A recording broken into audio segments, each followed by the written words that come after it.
దారిలో సీఎం కనబడితే జీపులో ఎక్కించుకుని వెళ్ళవనా? ప్రోటోకాల్ అబ్జర్వ్ చేయగల సార్.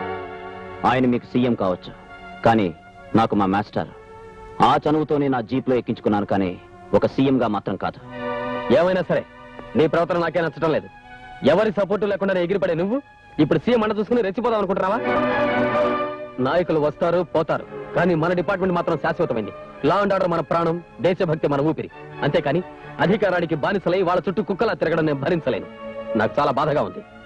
మీరు బాధపడిపోవడానికి నేను చేసిన నేరం ఏమిటో నాకు అర్థం కావట్లేదు సార్. మాటలు అనవసరం. ఈ రోజు నుంచి నువ్వు ఏ డెసిషన్ తీసుకోవాలన్నా, డ్యూటీ మీద ఎక్కడికి వెళ్ళాలన్నా నాకు ఫోన్ చేసి నా పర్మిషన్ తీసుకునే వెళ్ళాలి. సమయానికి మీరు దొరక్కపోతే? దొరికేదాకా వెయిట్ చేయాలి. ఈలోగా అన్యాయం జరిగిపోతే? వచ్చాక నేను చూసుకుంటాను. అన్నీ జరిగిపోయాక మనం చూసి చేసేదేమిటి sir? Shut up. It's my order. అంతేకాదు, ఆ శివశంకర్ సావు గురించి నువ్వు ఓపెన్ చేసిన ఆ పాత కేసు ఫైల్ ఏమీ ఆధారాలు లేవని ప్రూవ్ అయింది కనుక వెంటనే క్లోజ్ చేసాయి. సార్, ఆధారాలు నేను సంపాదిస్తాను. I'll prove it. Don't talk too much. కొత్త కేసులతోనే తట్టుకోలేక చస్తుంటే పాత కేసులు పట్టుకుని వేలాడుతానంటావేంటి? Close the file. క్లోజ్ చేస్తాను. న్యాయం బతకడానికి ఎన్ని దారులున్నాయో అన్ని వాళ్ళ స్వార్థం కోసం క్లోజ్ చేస్తారు. ఒక పోలీస్ ఆఫీసర్ సిన్సియర్ గా న్యాయం కోసం పాటుపడుతుంటే ఇన్న డక్కులా ఒక మనిషి, ఒక ఆఫీసర్, ఒక లీడర్ ఒక్కడు నాకు సహకరించడే. నన్ను ఒక మొండివాడిగా కిరాతకుడిగా చూస్తారే. మెచ్చుకోవాలి Vijay. You are correct. yes you are correct అని అనడానికి ఒక్క మనిషి లేడే.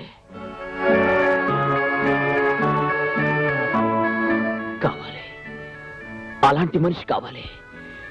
నాలోని నీతి, నిజాయితీ, న్యాయం, ధర్మం పంచుకునేందుకు స్నేహం చేసే మనిషి కావాలి. yes I want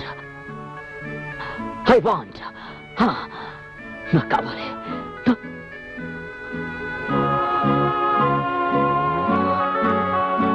చూడు విజయ్, ఇదంతా నువ్వు చేసుకున్నదే. అంటే నీ దురుస్తనంతో ఎవరు ఏమిటో ఎలాంటి మనుషులో తెలుసుకునే లౌకికం లేని మొండివాడివయ్యా. అయితే దాని ఆధారంగా తీసుకుని వాళ్ళు నీ చుట్టూ అడ్డుగోడలు కడుతున్నారు. ఆహా. ఊరికే బయటపడిపోకుండా నువ్వు వాళ్ళ లౌక్యం ఎందుకు ఉండకూడదు?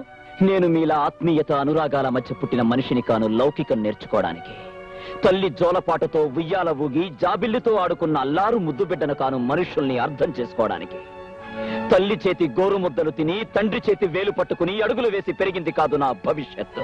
కనుక ఇలా మొండివాడిగా తయారయ్యాను. నేను నవమాసాలు మోసిన కన్న తల్లి బిడ్డను కాను.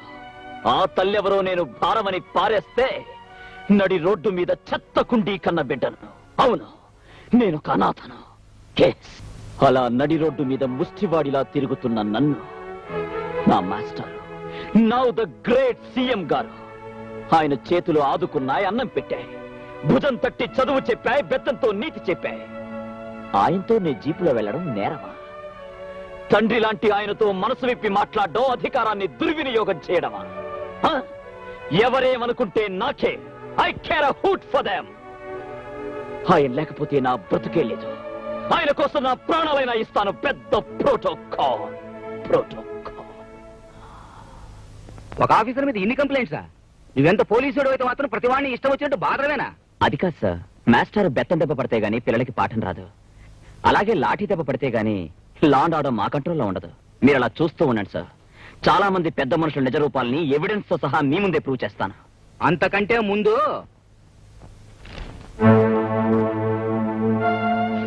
నీ గురించి, నీ ఇంట్లో ఉన్న పిల్లల గురించి పేపర్లో ఎంత అసభ్యంగా రాశారో చూసినావా? అసలు నాకు తెలియగలుగుతాను, ఎక్కడో గూడెంలో ఉండాల్సిన పిల్ల ఇంట్లో ఉండాల్సిన అవసరం ఎందుకు వచ్చిందని. తప్పదు సార్. ఆ అమ్మాయి ప్రాణాలతో ఉండాలంటే నా ఇంట్లో అయినా ఉండాలి, లేదా పోలీస్ స్టేషన్లో అయినా ఉండాలి. మీ స్టూడెంట్ గురించి మీకు తెలియదా సార్? నేను నిన్ను గాని అమ్మాయిని గాని తప్పు పట్టడంలే, కానీ లోకం ఒకటి ఉంది, దాని నోట్లో ఒకటి రామాయణమే రంక్ అయిపోయింది. నువ్వు బాధ్యత గల పోలీస్ ఆఫీసర్వి. ఇలా ప్రజల్లో ప్రధానికి చులకనైపోతే నీ మాటకు విలువే ఉంటుంది? పరీక్షలైన ప్రశ్నలకు జవాబులు తెలుసుకుని ప్రయోజనంలే. ఈ మాట నేను సీఎం గా, నువ్వు ఒక పోలీస్ ఆఫీసర్ గా చెప్పడంలే, ఒక మాస్టర్ గా నా స్టూడెంట్ కి చెప్తున్నాను, ఆలోచించు. మరి ఈ ఇన్స్పెక్టర్ దీన్ని తీసుకొచ్చి సంసారపేటలో పెట్టాడేంటి? ఏముంది, తేరగా వచ్చింది, ఒక నెల వాడుకోవచ్చుగా. అవునులే, వాడు మాత్రం తక్కువ వాడేంటి, పొగరబోతాడు. ఇదిగో, మన మగవాళ్ళు వచ్చాక నిలదీసి అడుగుదాం. దాని ఇంటికి వచ్చేవాళ్ళు ఆ తలుపు కొట్టబోయి మన ఇంటి తలుపు కొడతారు.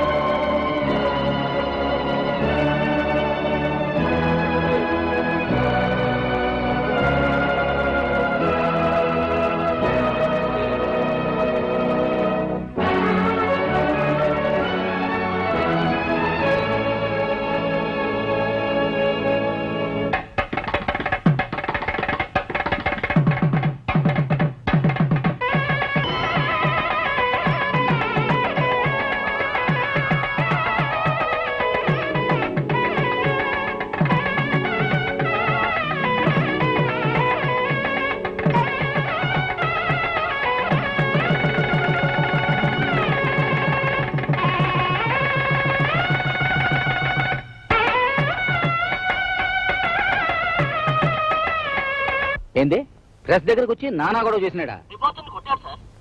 సర్లే, వాడి సంగతి నేను కనుక్కుంటా. మాస్టర్,